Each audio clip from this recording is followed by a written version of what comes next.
Hey peeps, welcome back to the channel. Today I've got an Ibanez Roadstar 2 Series RS135. This is the beast with the phase switch. I was lucky enough to be gifted this guitar by an absolute gentleman of a man. Thank you, Stu. I appreciate this, mate. I've been after this guitar for a very long time. I've been roughly sort of trying to level it off to have a look and see what sort of damage there is. At this point, I think I'm going to refinish it, due to it having some shrinkage in the lacquer and there's fingernail marks in the fingerboard too. Best thing here is to just refinish. Having a look at the electrics, I can see that it is original. Everything looks perfectly in order. However, I'll probably change that because that's what I do. Picking up the bridge and having a look at the block underneath, it's a little bit corroded in the way that the paint's sort of chipping off, but bit of a cleanup and a repaint should be good as new. I want to keep this. It's got the original drop through the top retainers and the cool logo on the bridge float. The big issue with this one is it looks like it's been stood on in a gig bag. So it's got a massive crack through the body and it goes right through. It's pretty severe, but I think a bit of glue in here and she'll fix up just nicely. Someone's already had a crack at repairing. Tried to sand it with a brick by the look of things, so I don't know why they've done that. At this point where I'm sort of looking at it going, there's quite a bit of damage on here. The lacquer is really faded. It's almost like it's smoke damaged, so trying to match the color with any sort of finish repairs, I reckon is going to be impossible. Also, boys and girls, make sure you cut towards yourself, so when you slip you can take a massive gash out of your hand. Clamping it down with some nice soft bits of pine.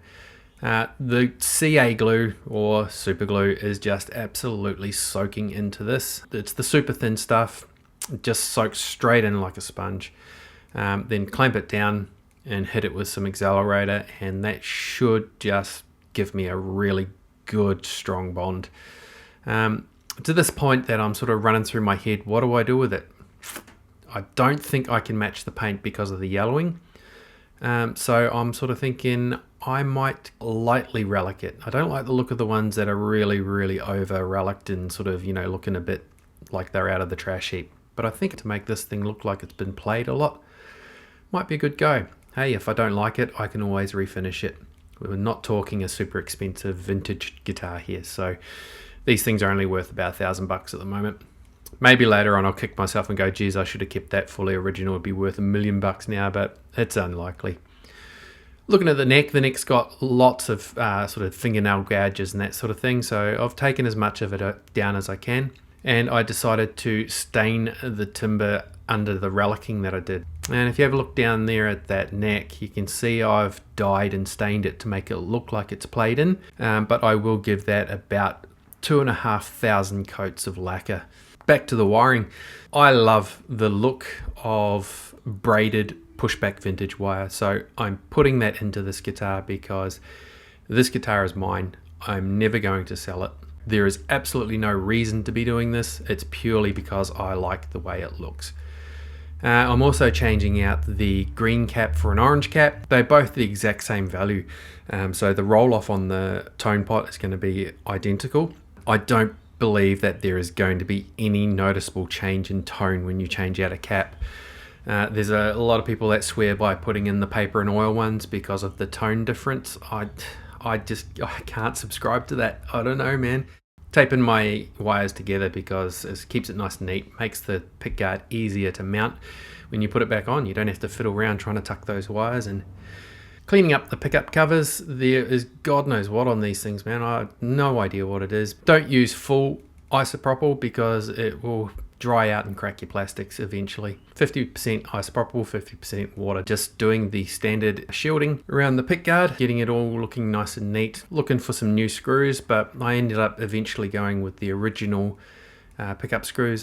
They were already nice and patinaed, so I think they will work well. I do end up putting new scratch plate screws into it though, because just to give it a little bit of that sort of rat rod type look, you know, old meets new type thing.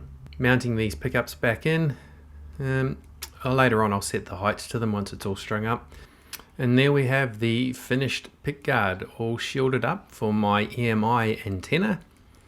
And here we go into everybody's favorite part of guitar building, sanding. So all I'm doing here is wet sanding. So I've gone, I started with 1,000 here and I worked my way through to 3,000. And then once I've got all the fine scratches that I can out of it, I hit it with the buffer. The body had quite a lot of scuff marks and scratches, so I didn't get it all out. It's not perfect, but I think it's enough for this type of finish. Here I am just using a cutting compound. It's just a light cutting compound, didn't need to go anything too brutal on this.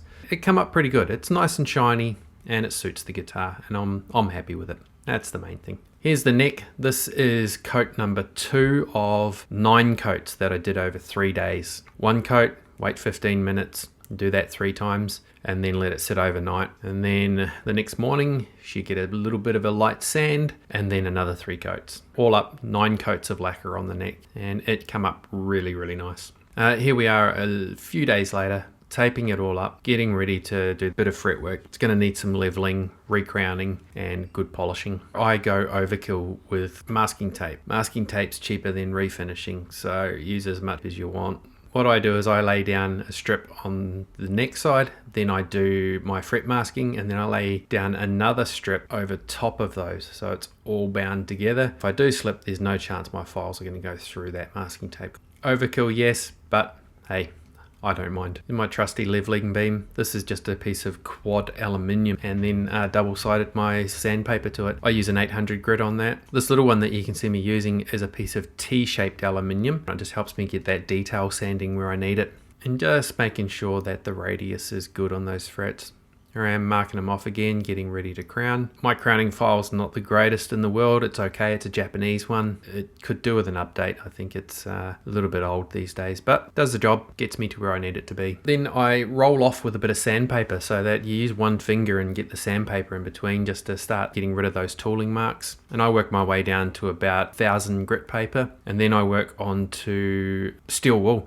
I absolutely hate the mess that steel wool makes, but I haven't found anything yet that gets me the finish the same. I've tried the rubbers, but I don't know if I've got the wrong ones, but they just don't seem to get it as glassy and smooth. If anyone knows of something really good to use, let me know. Hit me up in the comments.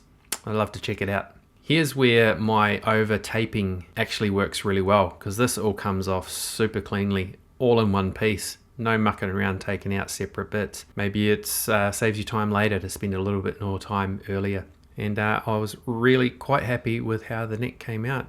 Nice and glassy. The lacquer has come up real good. The dye tint that I used actually worked exceptionally well. Really happy for a garden shed and a few cans of spray lacquer. Here you can see I saved the RS135 sticker because I just really wanted to save that, get it back on the back of the headstock. Went through, cleaned up all of the machine heads. I gave them a bit of a greasing. I'm just wiping off the excess grease there. Got all of the corrosion and things off them, and they actually come up like new. These original made in Japan Ibanez machine heads are exceptionally good. There's really no reason to upgrade or change them unless they were broken, but these were in perfect condition. They just needed a good clean and grease and tighten down. They look like new. Time to play with my nut. Yeah, everyone loves playing with their nut. Give it a good polish down. Spend lots of time on your nut. You've got to spend a lot of time on your nut. Cutting the slots and then giving it a good buff. Like it to be nice and shiny. Here I was just working on the saddles. I forgot to record putting all the bridge parts back together. I did respray that block, a nice black. They come up really cool. Looks really sharp. Setting the heights of those pickups, getting them to where they need to be.